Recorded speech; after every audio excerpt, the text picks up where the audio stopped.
sacrificed blood in Korea and World War II, I completely applaud the things you've done for our country. When it comes to the VA, I am 100% committed to the VA. When we talk about the shortcomings in the VA and empowering vets to choose if they want to go to the VA, come on, that's an idiotic response. Providers, I would trust the vets to make that decision that for them and allow them to do that. So if we can improve upon the VA choice, and we have a VA just down the road in Bath that we come up all the time and visit and stay on top of and have a close relationship with the director on, we're going to make sure that they have the resources to make sure that they stay and remain in our area for generations to come. Now,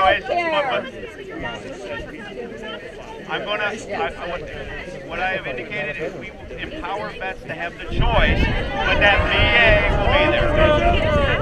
Take away.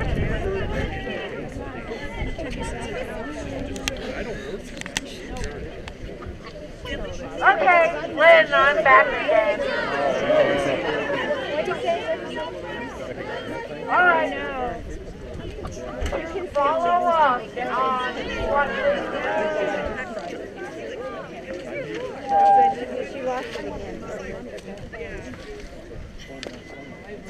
Thank you so much for being here. Regardless of partisanship, I just really appreciate that you come here and talk to all of your constituents. Absolutely. And a lot of us have also come here for an honest discourse. So along that vein, I noticed that you had town hall meetings in Cherry Creek, Asheville, Great Valley, and then today, Fillmore, New York. We are now. And you have respected populations there of 460 people, 3,300 people, 1,900, and then 600 people. Now, Ithaca, New York has a population of 30,000. Yeah! And a lot of them have traveled a long way to come and see you today. Yes! They invited you to come and speak to them and do a live stream interview, and your office declined. Now, this may be a really, really simple answer, but I just wanted to ask it anyway. Is it your intention to visit sparsely populated cities rather than more populated cities? Thank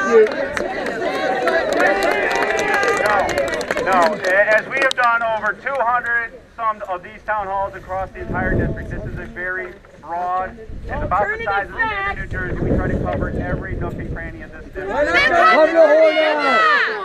was just in Ithaca on Thursday night. I met immediately after we got done with folks, ready to go home to see my wife and my son. We went to Ithaca and we met with the folks that were in our office. And we had a 2-hour At 11:30 at night, without notice. And I am very confident. I got to defer what we set up and where we go. In the other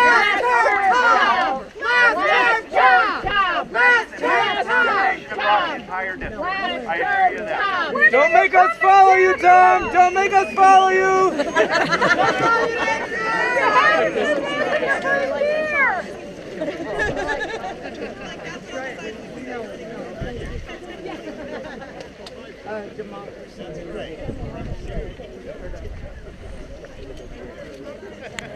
We'll get it done. Together we'll get it done.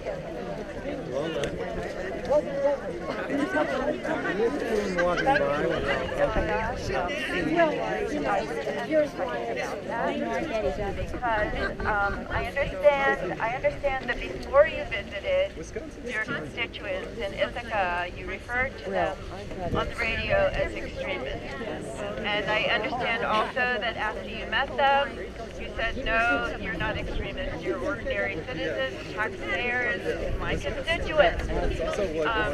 And I am just wondering what evidence you had before you made that statement that they were extremists. What evidence, what evidence did you have for that? And further, what evidence do you have to believe similarly that refugees who have spent 2 years in refugee exams and have been thoroughly vetted, what evidence do you have to believe that any of them present a threat to us who want them to come? So on the issue of Ithaca and the folks that were there and the reference on the news, on Fox News that we had about the extremists, the evidence that I based it on were the two individuals that had to be escorted out of that office because they were disrupting and threatening other folks there. That to me is an extremist type of behavior. It was also based on the two individuals, this was after the fact, that confronted my staffer and myself in the hallway in a very physical and aggressive way and used some very obscene and not unacceptable language. Off the truck. That to me is extremist behavior.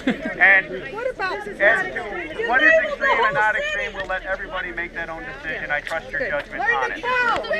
Extremists against Tom Reed. So as to the issue of the immigrants and refugees that are potentially out there, what we're looking at there are risks across the world. You have 7 states that are on that immigration order that are failed states. They don't have the resources, the bureaucracy to make sure that they're giving us the information that those individuals are going to be safe. As they are coming through and they have the lawful process and they have the visas, and as is indicated, the green card holders and others, that I am supportive of. What about Trump's businesses? Are the folks that are going to come forward after the ban, after the temporary period of time is over, Saudi to make sure Arabia. that the system is in place to keep our American citizens safe. We did 9/11.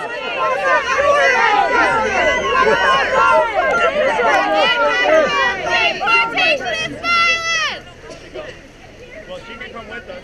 Is she back there? Oh, you came from the back. Okay.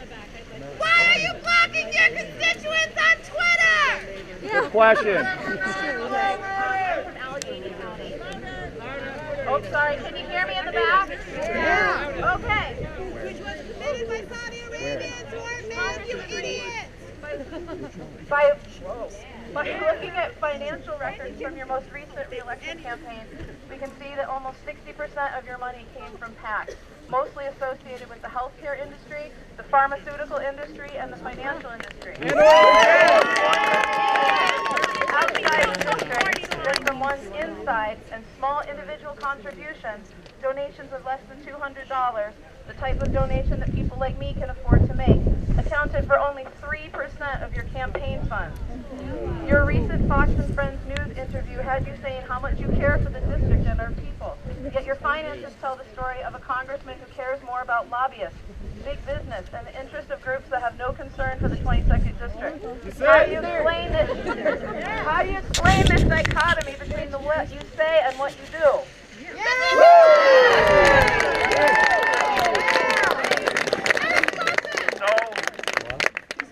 As you indicated, I don't know those numbers. I don't know. I was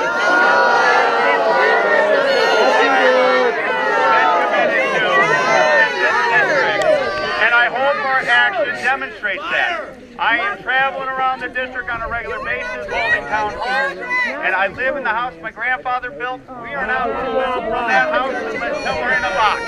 And I will tell you, I am committed to this area because this is home. This isn't your home and my home. We are going to fight for the people here to give them opportunity. And what that means to me is to make sure that we're always putting the interests of this district at the top of our decision-making process. We may not agree on all the issues and the positions we take, and that is exactly how we're going to conduct ourselves going forward. I can control what I do. I can control what I do. And when people want to stand and support us as we go forward, that is their choice. And we need those resources to make sure that our message and our voice is heard across the district as we go through the campaign process. I hope that we bring more transparency to this issue. I am fully supportive of you having access to that information, that you have access to hold us and ask us questions on that. And I think it's only fair and right that you do that. Full transparency is what we believe in. Answer the question! Answer the question! Answer the question! Blah, blah, blah. Answer! Stop blocking constituents on Twitter! Do you hear us now? You just said, when we presented you with some numbers, that you don't know them. And my question is, don't you think you should? And more broadly, that What are you going to do to make data-driven decisions and data-driven solutions to our problems rather than the party line votes and ideology? Look at the Science data. is not a liberal conspiracy. Part of your job. I don't believe I should know those numbers because that's Part of your job. what drives me is coming here and standing before you and putting our record out for you. And voting for your To see exactly where I stand on the issue and holding me accountable in an effort like this because that's fair. That's the right thing to do. That's the accountability that I believe in. And as we go forward, I am always looking for not only the data, but the other reason we do this and we reach out to folks and we have an open door policy in our office is to get the input from the people that are living it, that are breathing it, so that we make sure we get the input from the front line folks that are living it day in and day out to make sure it's Blah, blah, blah. Because you blocked me on Twitter.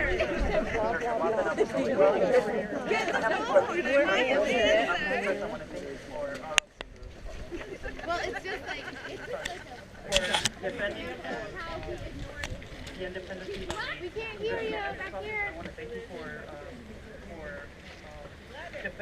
defending that we covered. I mean that remain the way it is.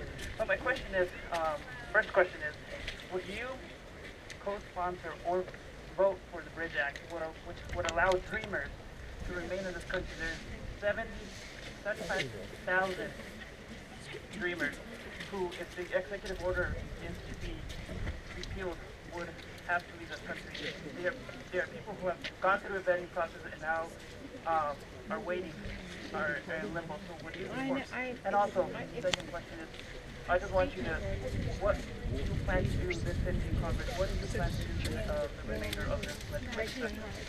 Support the Well, Sergio, I definitely believe that there is a path forward as we deal with comprehensive immigration reform and immediately taking care of the thousands of individuals that you referenced. Those individuals, I think, are in a position for us to deal with very proactively and aggressively to make sure that they don't disrupt that process. What am I focusing on for the 115th Congress? I can tell you I'm focused on, obviously, health care. I'm focusing on tax reform. I'm also focusing on infrastructure and improving America's infrastructure. And on top of that, one of the overriding things that we spend a lot of time on is U.S. manufacturing.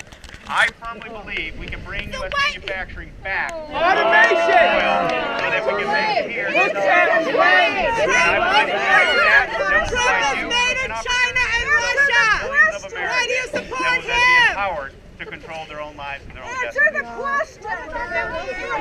Ivanka makes her clothes in China. Why do you support them? In the back. Oh, Heather. Where'd she go?